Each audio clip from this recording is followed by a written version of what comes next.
Guys, happy quarantine. I hope you guys are staying safe with your families. I am back with another cooking video. Throughout the years of me learning to cook, I have picked up a few tips and tricks from different people along the way. One being my grandmother for the most part. So this is the texture that I enjoy my macaroni and cheese. And if you guys are interested in yours coming out this way, then keep on watching. So I typically like to get my cheese from Whole Foods. I don't know what it is about their cheese, but I really enjoy it. The quality of the cheese is really rich and it's almost overwhelming, but I like my sharp cheese really strong, and any other cheese that I purchase, I want it to be really rich in flavor. So I'm gonna boil my noodles in chicken broth. I know that it sounds weird and your noodles are not gonna taste like chicken. I know that some people think it's gonna taste like chicken.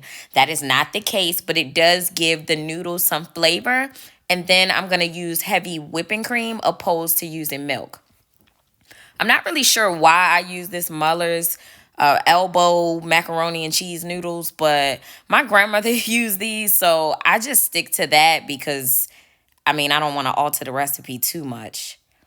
I'm just going to move those around a little bit so they don't like clump up and cook in the same spot. I added 1 cup of chicken broth to that box. So it was just the one box and then an extra cup of it, which was perfect because that chicken broth is going to boil out. This is the cheese that I use, which is the 1 year sharp cheddar cheese.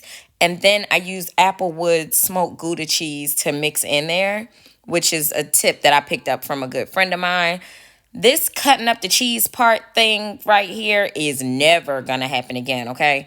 I had to cut up 6 blocks of this cheese and it was really annoying and it took up so much time. I'm gonna have to get a cheese grater or something, but I'm not cutting up all this cheese again. That was just too time consuming.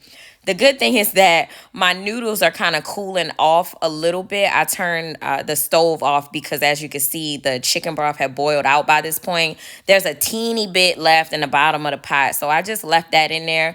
But I'm going to go ahead and add my heavy whipping cream.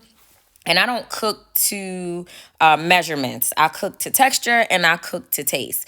So I do what I feel, however I feel, if it tastes good that way. That's how I cook. So I'm going to add some of this and mix it up. And if I feel like it needs to be a little bit more loose, then I'll add more. But it's okay that it's this loose right now because once you add your cheese and everything at the end, all of this is going to thicken up and get a little bit stiff after it's done baking. So this is okay that it's this loose right now. I don't want my macaroni and cheese to come out like a brick. I want it to move a little bit. I want it to move slow once it hits the plate, if that makes sense.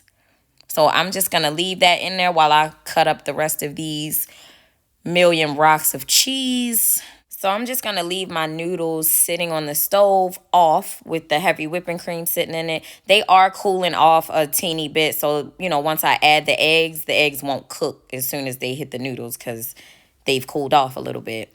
It just excused my big apple head in the way. I didn't realize that I was in the camera shot like that. But you guys get the idea. I'm getting the rest of this cheese cut up and I'm just sitting everything on that paper plate so that I can add it to the baking pan that I'm using. And I'm using a baking pan and not a casserole dish because I don't like cleaning casserole dish after I use it. So I just like to throw this little full pan in the trash when I'm done. As you can see, I'm adding 3 eggs to these noodles because I used a whole box of noodles. And this is kind of wet. Some people may think this is too wet, but this is perfect for me because I am adding a lot of cheese that I'm going to bake into this.